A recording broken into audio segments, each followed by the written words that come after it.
E aí, galerinha, estamos aqui para mais uma trilha de biologia com a professora Jana da Passei Med, a trilha de citologia. E o que é que a gente vai ver nesse módulo, nesse primeiro módulo? A introdução, vamos falar um pouquinho sobre célula e logo depois a gente vai falar da membrana plasmática, aquele componente celular super importante.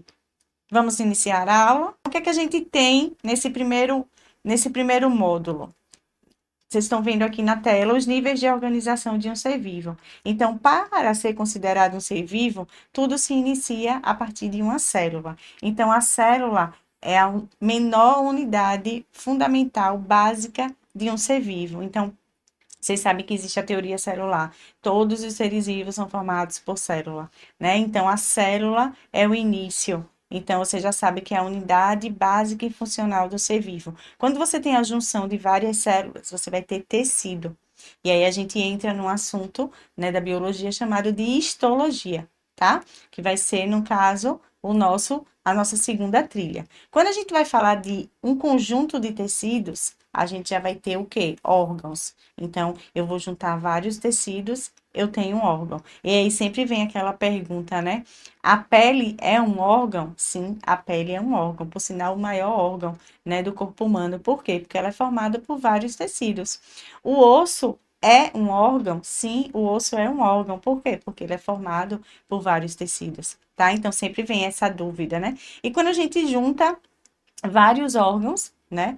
Você vai ter o quê? Sistema. E aí você tem, por exemplo, estômago, intestino delgado, intestino grosso, você vai ter o sistema digestório. Se você juntar todos os sistemas, você tem o quê? Um organismo, tá? Como a gente não vai entrar na parte de ecologia agora, os outros níveis a gente vai falar lá quando a gente estiver na trilha de ecologia. Então, vou parar no organismo. Então, tudo começa por ela, pela célula. Então, o que seria, né? Como é que a gente pode classificar os seres de acordo com a quantidade de célula? Existem os seres unicelulares e os seres pluricelulares. Então, qual é a diferença? Uni já está dizendo, é formado por uma única célula.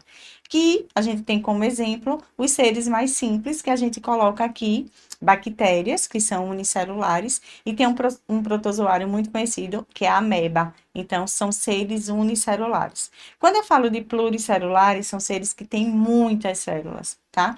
Por exemplo, se você for falar de um ser humano, 300 trilhões de células. Então, nós somos considerados o quê? Pluricelulares, assim como os vegetais. Ok? Então, unicelular, pluricelular.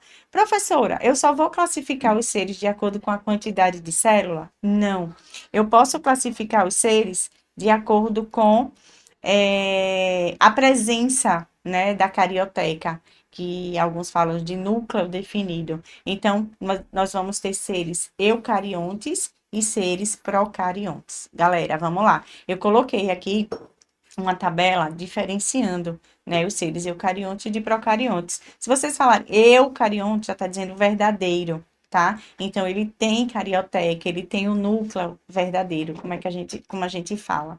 E ele tem outras, né, características que diferenciam dos seres procariontes. Exemplo, a presença do núcleo, como eu falei, o material genético vai estar guardado, né, ali dentro do núcleo definido, como a gente chama da carioteca, que é a membrana nuclear.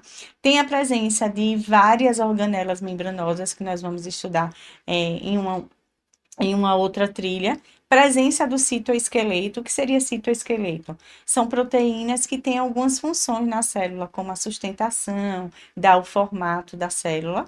E, como exemplo, nós temos as células animais e as células vegetais. Então, percebam que aqui, ó, eu tenho um núcleo definido, um núcleo verdadeiro, e dentro eu tenho material genético. A mesma coisa na célula vegetal.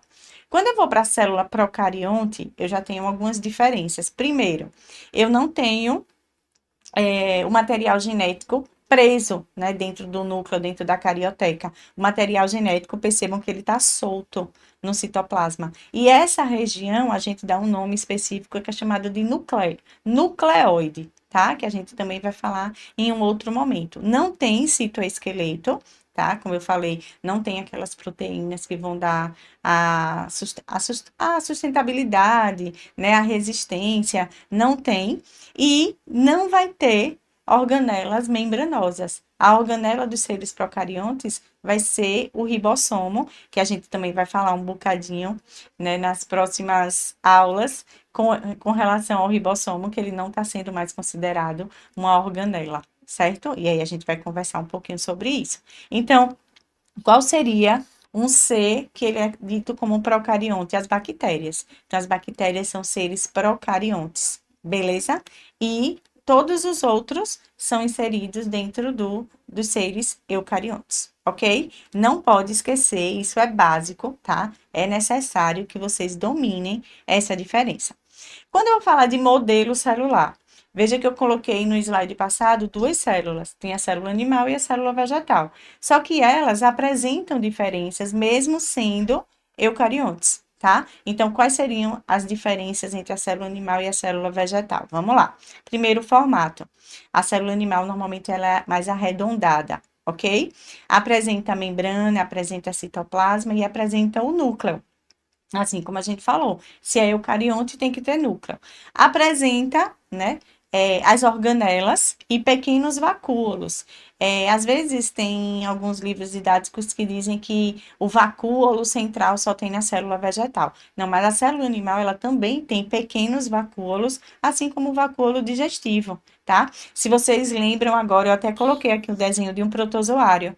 Um protozoário que tem um vacúolo chamado de vacúolo pulsátil, né? O vacúolo contrátil, que vai fazer justamente a tirar o excesso de água, né? Quando a gente falar de protozoário, eu também vou trazer essa ideia para vocês, mas só para vocês entenderem que a célula animal também tem vacúolo, não é o vacúolo de armazenamento, aquele vacúolo grande que a célula vegetal tem, mas a animal tem pequenos vacúolos, certo? Em relação às organelas, todas as organelas, menos o cloroplasto, que está aqui também na imagem para vocês. O que é que eu tenho na célula vegetal que eu não tenho na célula animal? Parede celular, tá? Então, a parede celular, ó, que está por fora da membrana, certo? Ela é de celulose e a gente só encontra, né? Não encontra na animal, vai encontrar na vegetal. Ah, tem o fungo? Tem, mas a gente só está fazendo comparação do animal e da vegetal. O que é que a gente vai ter mais? Cloroplasto, uma organela exclusiva, né, que vocês já sabem, que está envolvido lá no processo da fotossíntese. Quando a gente fala do vacúolo central, é um vacúolo de armazenamento, né? Normalmente, a célula vegetal armazena água nesse vacúolo. É totalmente diferente do vacúolo digestivo, do vacúolo pulsátil que eu falei para vocês, certo? E aqui eu trago uma observação que muita gente atrapalha com relação a essa organela aqui chamada de centríolo, tá? Muita gente diz que os vegetais não apresentam centríolo. Centríolo só vai ter na célula animal, mas isso não é uma verdade. Os grupos vegetais mais simples, como as briófitas e as pteridófitas, apresentam sim o centríolo, ok? E vamos falar da célula bacteriana, que é a célula procarionte, que é a última, né, que a gente tem para fazer a diferença dos modelos celulares. Percebam que ela já tem um formato diferente, é um formato oval, e nesse formato ela apresenta, né, ainda, além da membrana, como qualquer célula tem, ela não tem a carioteca, o núcleo verdadeiro, o citoplasma, o material genético está solto no citoplasma, mas algumas bactérias apresentam cápsula, certo? E parede celular também, tá? A parede celular não é de celulose, como a gente viu na célula vegetal, mas vai ser de peptidoglicano. Então, já é uma diferença para a célula vegetal. Importante, apresenta uma única organela. Por que eu estou fazendo aqui organela? Porque o ribossomo não é mais considerado uma organela, tá? Ele é como se ele fosse um conjunto de proteína e RNA ribossômico, porque ele não é uma organela membranosa. E as outras organelas são organelas membranosas, beleza? Então, mas os livros didáticos, eles ainda não fizeram essa alteração. Mas em breve, os ribossomos não vão ser mais considerados uma organela. Algumas bactérias apresentam também o plasmídio, tá? O que seria o plasmídio? Essa estrutura aqui que ele está mostrando nessa imagem, que são moléculas de DNA extracromossomal. O que é isso? Dá àquela bactéria um poder, ela fica mais resistente aos antibióticos, tá? Então, veja que não é o DNA que a gente fala, o DNA nuclear, não, seria um DNA extra. Percebam que essa região aqui que eu falei para vocês, né, onde está realmente o DNA da bactéria, o material genético, ele dá o nome da região de nucleóide, ok? Lembre que algumas bactérias podem apresentar flagelos também, como essa organela que eu trouxe aí para vocês, ok? Tudo certo? Eu espero que vocês tenham gostado dessa primeira trilha, né, da citologia, né, que a gente traz como uma introdução. E aí, na próxima aula, a gente vai falar um pouquinho sobre membrana plasmática. Aguardo vocês lá.